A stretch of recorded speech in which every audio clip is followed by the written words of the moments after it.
Sister Darling, welcome to this month's episode of the Sister Darling podcast, the home of the stories, experiences, and the voices of African women in all their diversity. I'm your host, Felicity Mudis, and I am so glad that you are here. This season, we are shining a spotlight on the incredible women who are using their creativity as a tool for social change, from artists to content creators, media practitioners, and storytellers who are leveraging their platforms to challenge norms and imagine a more just, safer, and inclusive world. Today's guest is one of those women. I'm delighted to welcome Nelly Awino, a transformative digital creator, activist, and the founder of Niko Informed, a youth-led social impact initiative that uses digital storytelling, innovation, and community engagement to inform and inspire action. Through her work, Nelly has helped shape important conversations around sexual reproductive health and rights, civic engagement, youth leadership, digital advocacy, and social justice. Nelly! Let me hold your hand, sister darling. Let me hold you close. Don't be afraid. I will sail the waves of you, sister darling, sister darling, sister darling. Welcome to Sister Darling. It's such a pleasure to finally have you here. I know, it's been long overdue. Thank you so much for inviting me. Thank you for sitting with us. So now, when someone hears Niko Informed and they ask, why does this matter? What would you tell them? Niko Informed. I am informed, just like the name suggests. It's all about getting the accurate and the right information so that you can be able to make informed choices. So that's basically what we envision with Niko Informed, and we hope we're already getting there. And you are doing such remarkable work, honestly. Thank you. But also, I'm so curious to know, is this something that you always knew you are going to do? Like, I'm going to be an activist, I'm going to be a digital creator. Like, was this the plan always? No, It wasn't the plan. What was the plan? It wasn't the plan because I remember when I joined campus, whatever course I did, even if I mentioned that now, you wouldn't believe me. Please mention it. I did drama and theater studies with IT. What? At Maseno University. And when I joined, I was so passionate about dancing. It was more like a hobby, and then I wanted to turn it into a career now. But it didn't go as planned. So after I finished my campus, and then I got now into the real world, and I actually realized that whatever course I did, getting employment is kind of difficult. So I had to think of ways that I can self-employ myself, but it also didn't go as planned. And then I now entered the CSO space where I started volunteering, and I volunteered as a communications person because part of drama and theater we did some media courses and communication courses. Nice. So I entered the CSO space as a comms person. And halfway through, I got more into what the non-profit world is all about and the kind of community work that we do out there. And my interest shifted and now ventured into community work and social work. And when you talk about digital content creation, no. My social media pages were just for entertainment. I remember I used to just sing over there and make people laugh and just funny things. I never took it seriously and I never saw it as a space where I can actually transform my work on the community now towards the digital space. So like what was that one moment where you felt like, my gosh, somebody needs to do something and I am going to be that person who gets to be able to create that change? Because there's that like moment for every single activist. I remember we went for my first community engagement. It was in the rural areas back in Nyando, if I remember correctly. And we met some women, married women to be specific, and we were targeting them because the project we were doing was to give skills to women so that they can be able to self-employ themselves. Because we realized that one of the issues that leads to gender-based violence is women, that codependence to their partners. So when we went there and I heard the stories of these women, they were so vulnerable and they shared a lot, and this is what shifted my mindset and my calling. I call it a calling because they were talking painfully and they were sharing their real life experiences of what they're going through, specifically on gender-based violence, domestic violence, physical violence. And the vulnerability that they had was something that I really envied, because not so many times we hear women out there talking about what they're going through openly and just being vulnerable. So that is how I realized that there's a lot to be done. And to me, I felt like what is already being done is not enough. So I needed to come in and actually figure out another way to make sure that we don't have such cases in our communities. Yeah. Honestly, that sounds heartbreaking. It is. And I think that sometimes we're not prepared for what happens out in the world, because you're living in this little bubble and you're like, the world cannot actually be this horrible. I agree. And you know, and so I'm just like, is this like one of the reasons why you are so keen, you know, like you disseminate information, but you're so keen on participation. You're so keen on, I want you to be able to sit down with me and come up with this solution yourself, because you have the ability to. Like, what inspires that?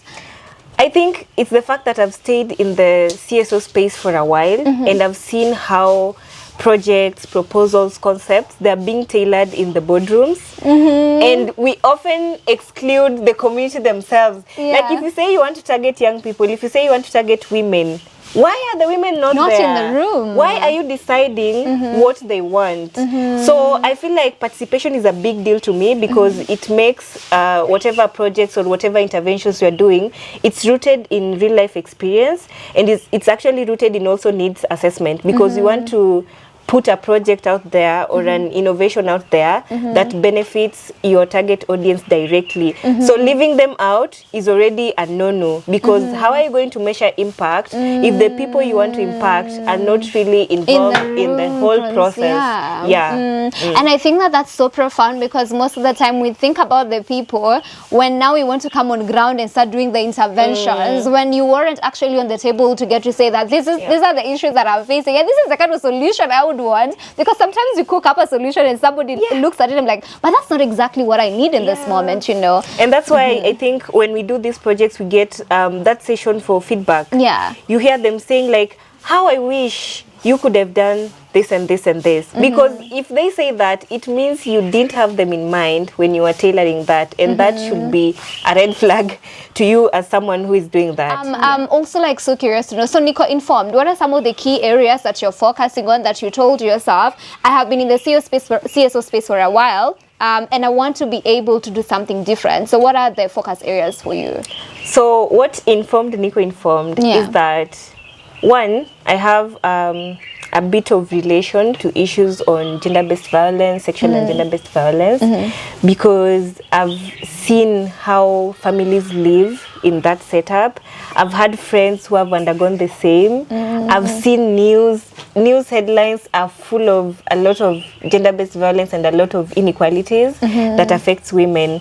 So one thing that informed that is that being in the CSO space, a lot of people say that they do sexual and gender-based violence prevention and response. But when you look at it, it's more on education, and that education is limited to what is GBV, what is SGBV, what are the forms of GBV. Creating awareness. Exactly. It's all about creating awareness, which is not bad. And then when you look at the response bit, the response bit is based on funding, so it's not really sustainable.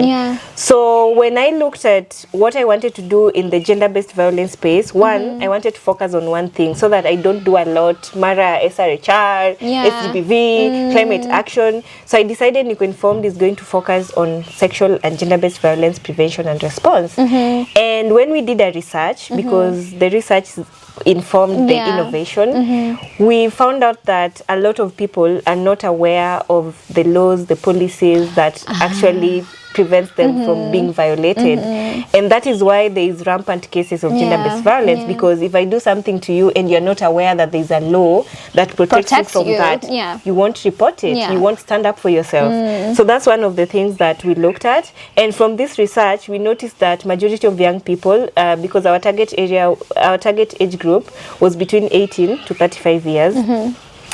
Out of 18 to 35 years, 88% of these young people they didn't know about the existing laws. My goodness. They knew there is a constitution, but what exactly does the constitution entail? Yeah. And now, aside from the constitution, what other laws? Supporting policies are Exactly. there? What are there, and what do they even provide for you as an individual? How would you know that someone is violating Yeah. you? So Niko Informed focus on that bit. We are creating awareness. We are educating you on the existing laws and policies that underpins sexual and gender-based violence. Yeah. So that if you see something happening to you or happening to someone, you're able to speak up, and you're able to speak up with facts. Yeah. Yeah. So that's one thing that we realized and we decided to focus on. And that's so important because I cannot count the number of times where we are like, I know my rights, and then you ask, what right exactly do you know? And You then can't you're like, really yeah, quote it. I'm not able, but I just know my rights. So I think like it's so important when we can be able to come into the conversation, actually informed, actually equipped and able to stand up for ourselves more, because I truly believe that information is power, and when you have access to that information, it becomes so much easier for you to actually be able to follow through with it. And now that we're speaking about, the access to information, let's speak a little bit about your digital space. How do you move from singing and entertaining people and dancing to now full-blown advocacy? And let me tell you, I love how you break down very complex issues in such simple ways. Like policies zenye mtu anakaa na kitu zile za what are these jargons I'm not able to understand, and you're able to break it in such a way that every single person, young person, is actually able to understand. So like what inspired that transition? I think the major thing, let me not lie, the major thing was availability of resources, because doing community work and actually going to the community, it's expensive. So I try to look at it this way: if I can't afford to go to my community directly, how best can I use what I have to actually pass the same information and actually reach the same target audience?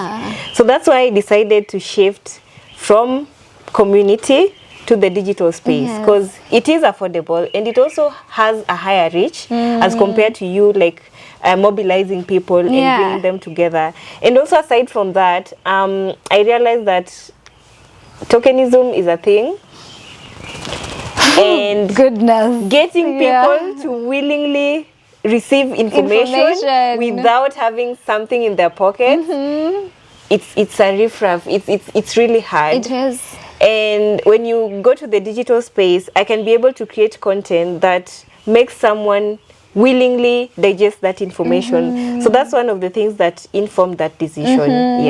Speaking of tokenism, I don't know how we sometimes think as young people, but I also think it was the culture that was instilled within the civil society organizations for a very long time, where you come to a meeting, you're given reimbursements and things like that. And so now we find it so difficult to unlearn that and realize that this information is actually very important. The fact that this person has even organized this space for me to come means that there are resources that they've actually put in place. And I don't have to receive something to come and get something that will benefit me. But I think it's going to take us a lot of time to continue that unlearning journey. And I like that already when we figure out a way that you're like, I know how to deal with this tokenism bit. I still want to be able to surge out with the work that I do, regardless of availability or lack thereof of resources, because the digital space is honestly a huge resource as well. And just to add on that, I think tokenism is already a pandemic, specifically among young people, because I've been to meetings, I've been to session where you have the session where now you network with someone, and then you ask them like, okay, I believe you've been mobilized to come here because maybe you have a value that you're adding to this training, or this training directly impacts you as an individual.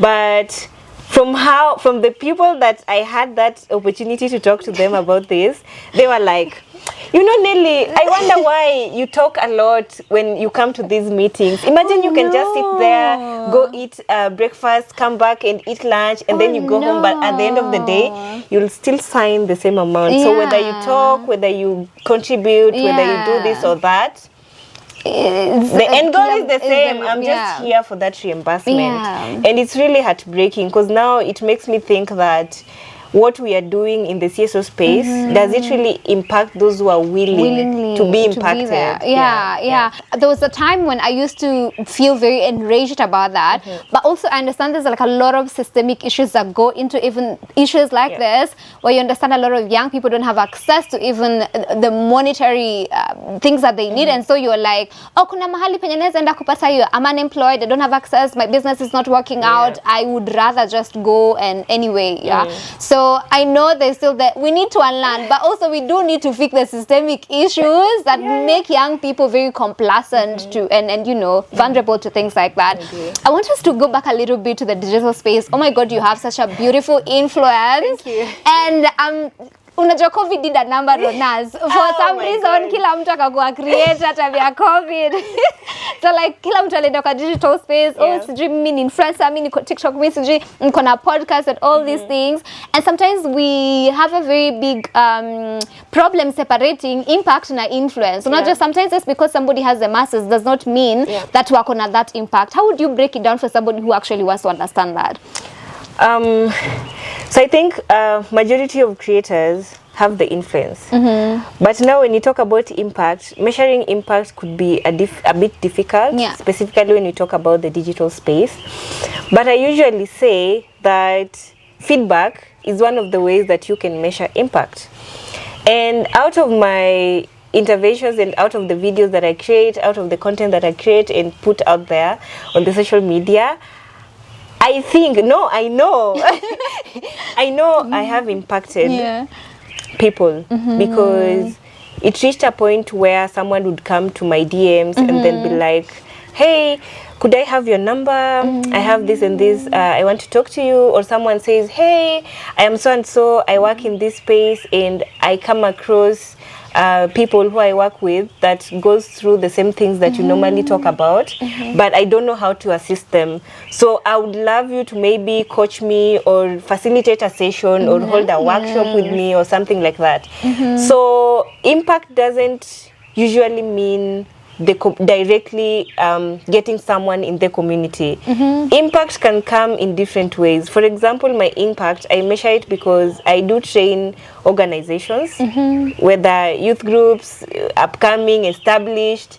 I do train them on how to create content and how to put the information out there. And I also train them on sexual and gender-based violence prevention and response based on the laws, the policies, the referral pathways.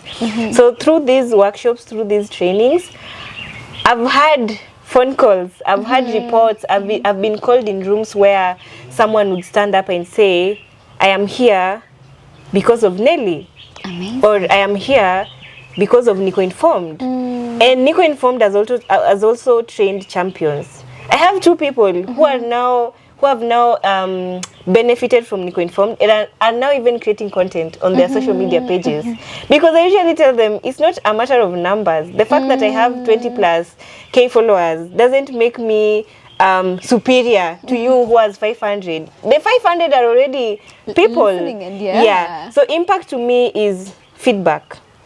Do you get feedback based on what you're doing? And is that feedback positive or negative? Because impact is not a must impact. Positive. Even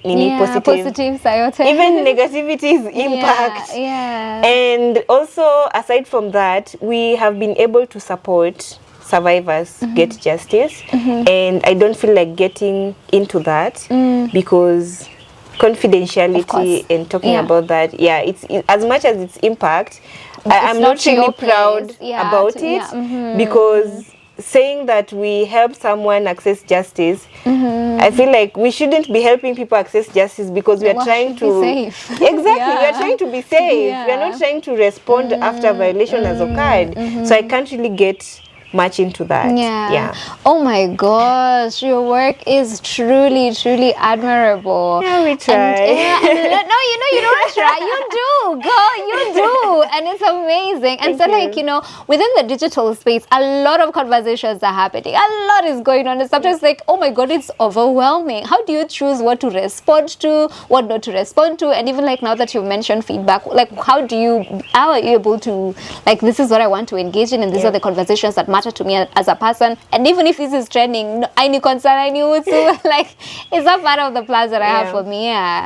I think some time back, for a while, I've been struggling not to create content based on what's trending.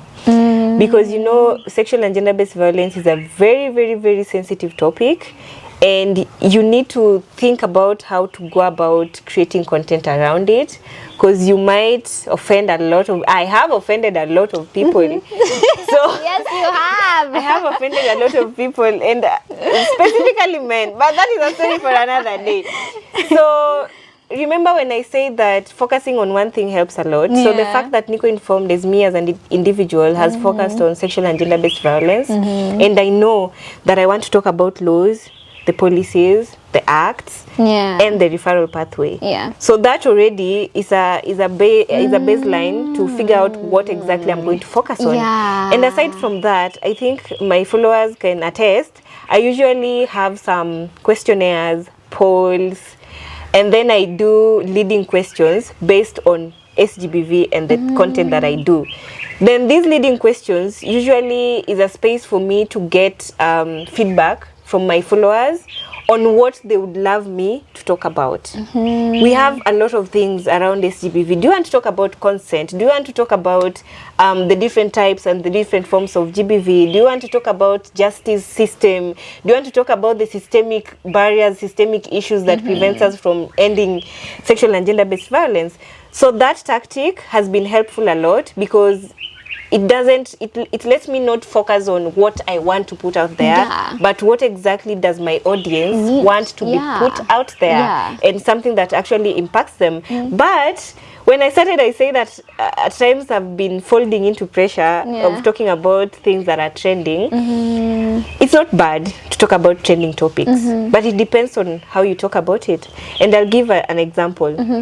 There was a time that the femicide cases, they've been there, they've been happening, and reports allege that majority of femicide cases are also as a result, you find that the underlying cause is maybe rape, defilement. For every woman, every girl that has undergone femicide, as is a victim of femicide, you find that the reports state that they've been raped, they've been defiled, they've been sexually assaulted. And I saw how conversations online were all about victim blaming. They were asking, like, what were you wearing? Did you seduce that person? You ate their money. Ulitumiwa fare ukakula, and other short stories.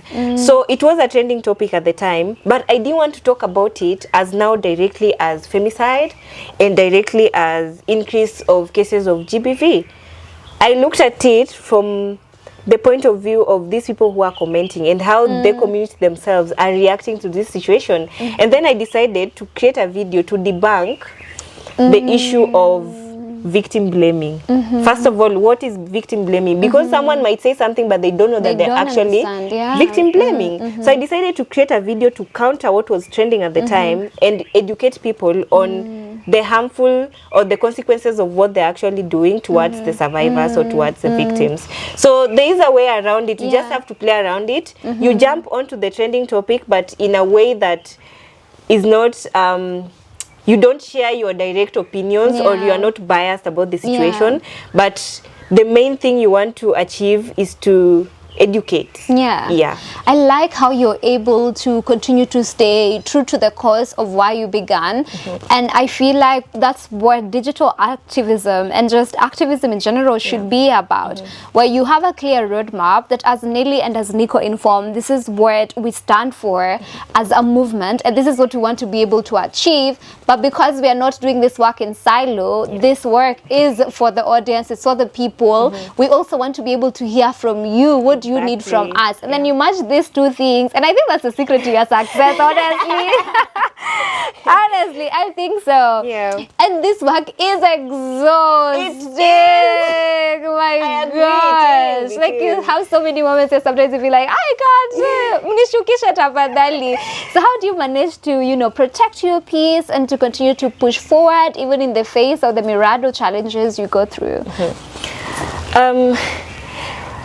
I think at some point I brought this to myself because out of everything else that Niko Informed could have focused on, we decided on the one sensitive thing to talk about. And the pressure is there. And pressure comes in different ways. There is pressure in that sometimes my mental state is not okay, because for you to create content, you have to do research. Your content needs to be factual. So you are expected, no, it is a must that you go out there and peruse across the digital space, see what is happening, look at the data. And that breaks my heart every single time, because it's like whatever we are doing, it's not adding it's like whatever we are doing, I don't know if we are getting somewhere or we are actually going back more steps behind. And that is one of the things that makes me tired sometimes, because I'm like, I'm Nelly, I am one person, we have Niko Informed, and then there are other people doing other things. But all this effort we are putting, why are we getting nowhere?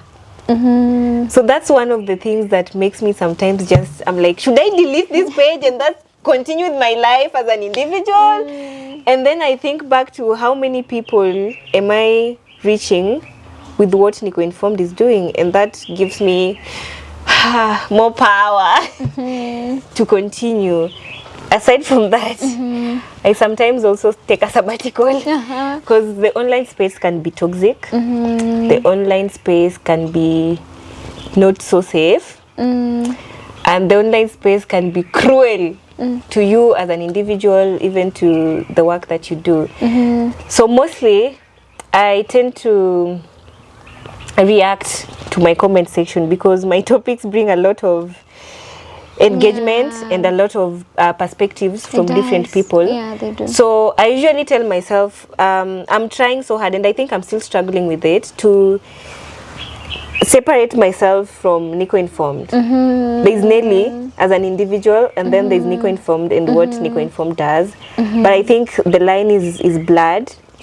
It's a bit blurred over there. So when I respond to people who direct message me, when I respond to some negative comments, I usually look at it from a lens of, let me understand this person. Maybe they just don't have the right information. So what I do, I don't normally delete comments. I counter your comment, and I counter it not in an emotional way, but in a factual way.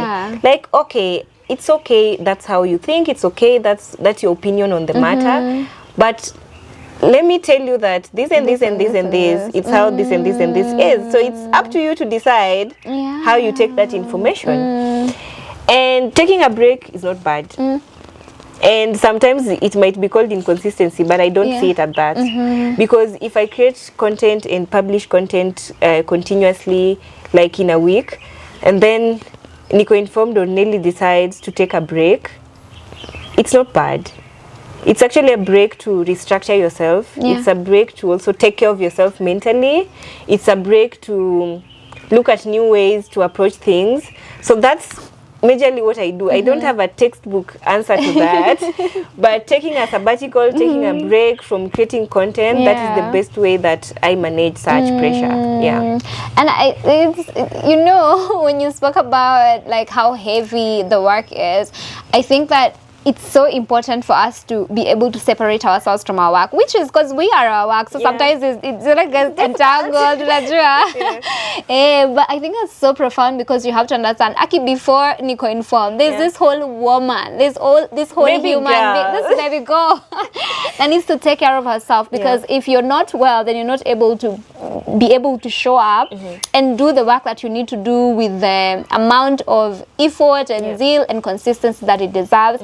But also I love how you have deconstructed the whole idea of consistency, because atupumzikangi saa zingine, and I feel like a lot of digital creators just do not actually, they're not actually able to rest, they're not actually able to take a break, they're not able to recharge.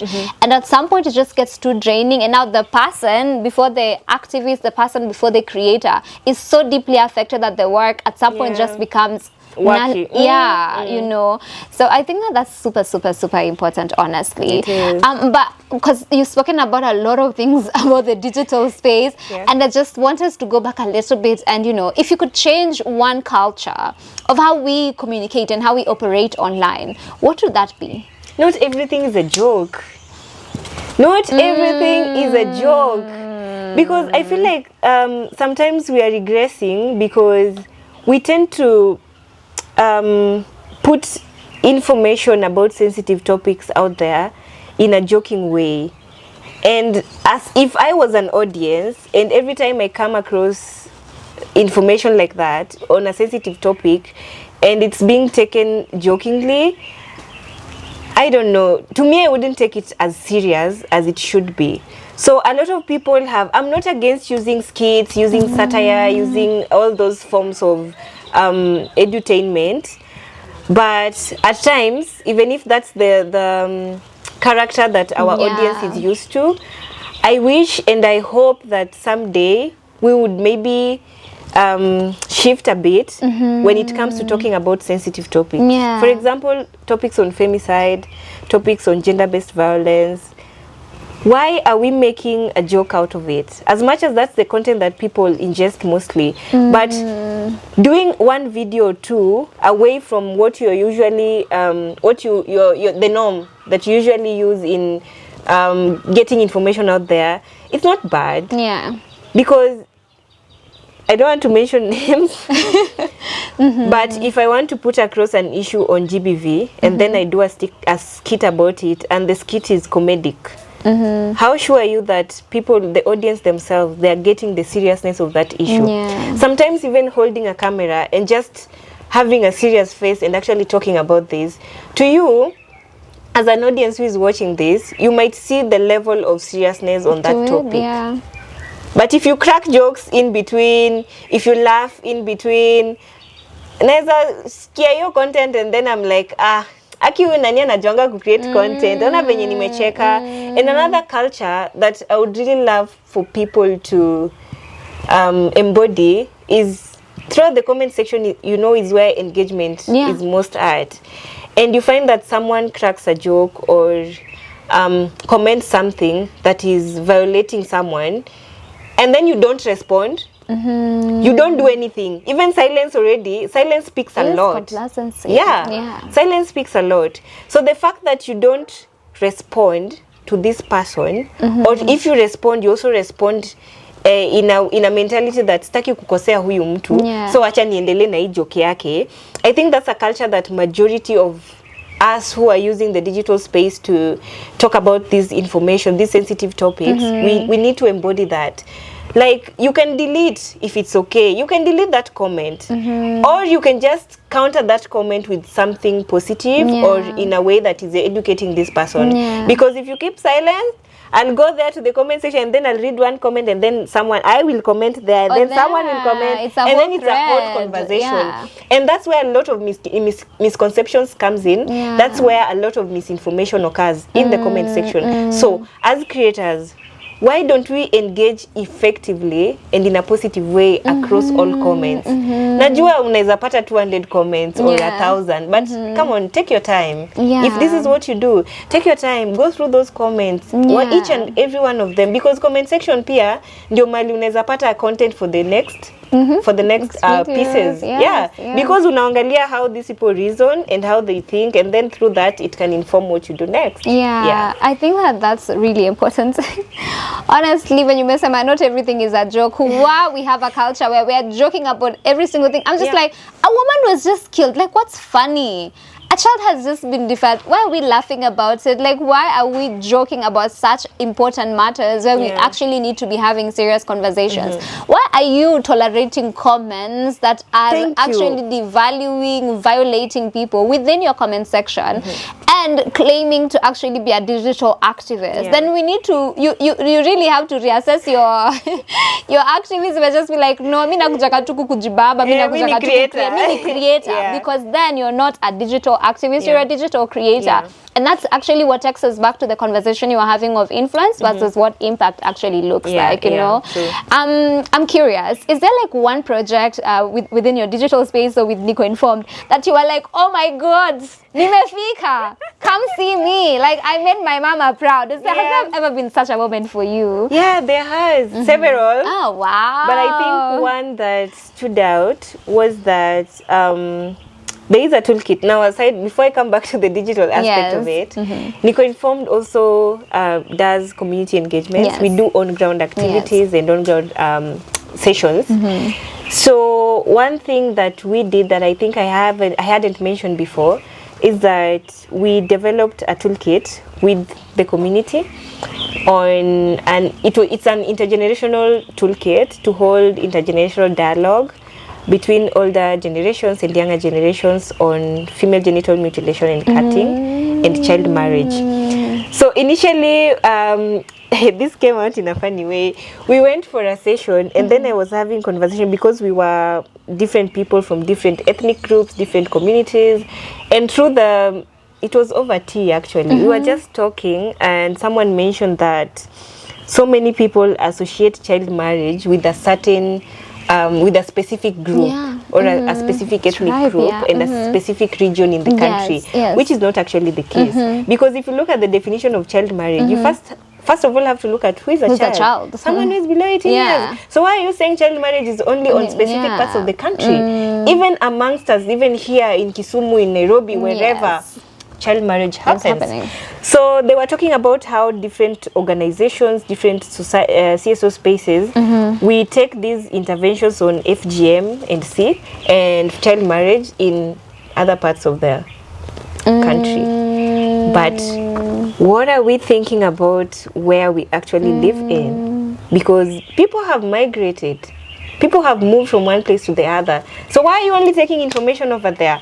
And I asked them during that moment, like, if we were to educate you, if we were to create awareness on this issue, FGM and child marriage, which is also a sensitive topic because it focuses on cultural and harmful practices, how best would you want this to happen?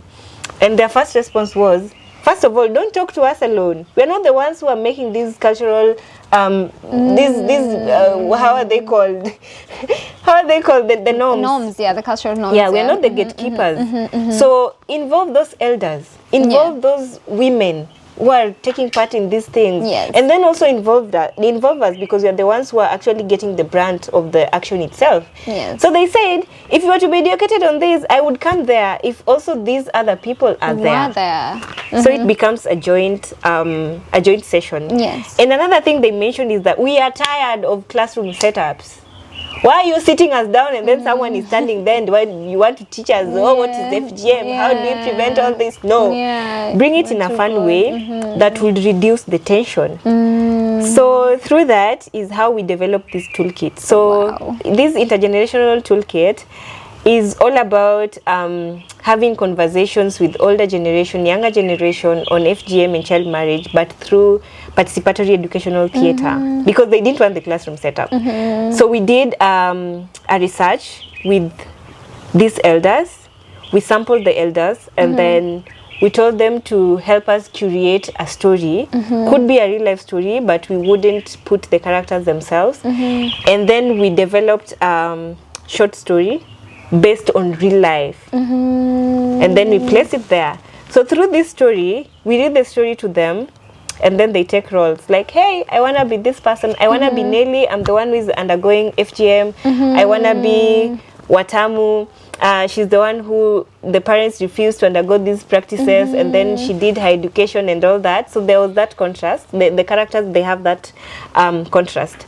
So the toolkit, after wamesoma history, they now act it out willingly because they're the ones who are volunteering to be those characters. So they act it out. So the main thing that we wanted was for this information and these discussions to be rooted in empathy. If you are Nelly and you're the one undergoing this, how do you feel about this and this and this? So the toolkit guides you on how you can use participatory educational theater to address those issues. And then it also has the action plan point of it where what are the things that you're, what's the word? What are the things that you are proposing that could actually work? So the toolkit has been piloted in 3 different counties. And we've done a total of 9 sessions, and through that pilot we were able to restructure it based on the feedback from the people who were involved in the pilot, and so we developed it, and we will soon be launching it to organizations and to people so that they can easily access it, because we wanted by the time it's out there to the people, it's something that we've actually piloted and we've seen that it actually works.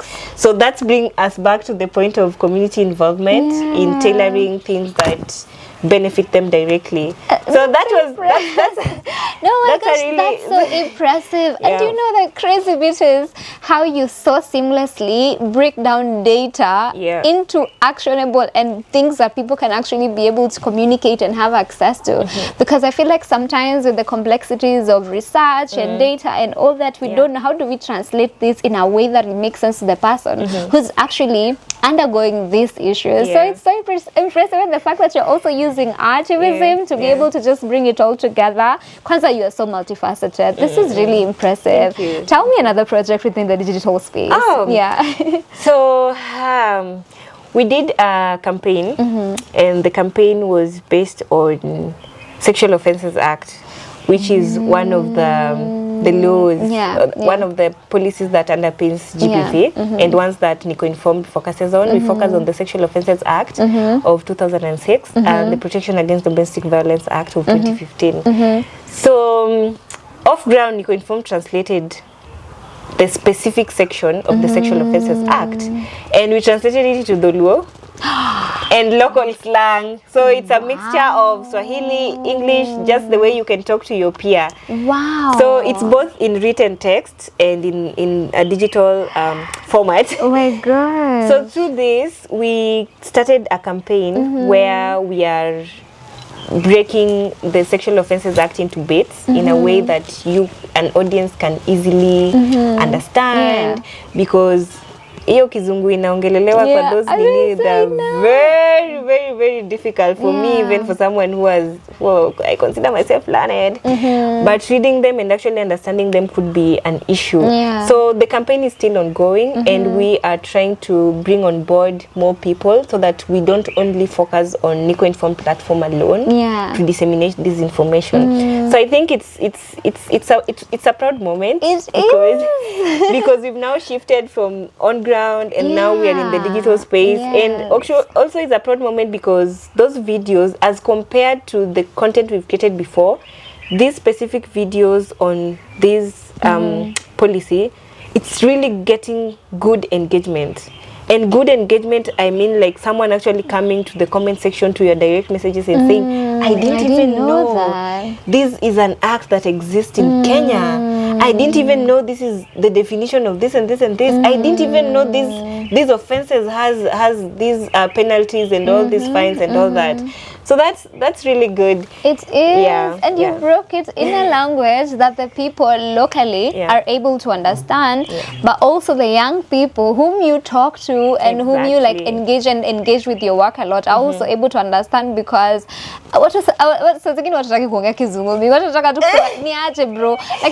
it's such a beautiful thing when you're able to break down such complex things. Again, access to information, and the fact that you do it with community in mind, you do it with the community.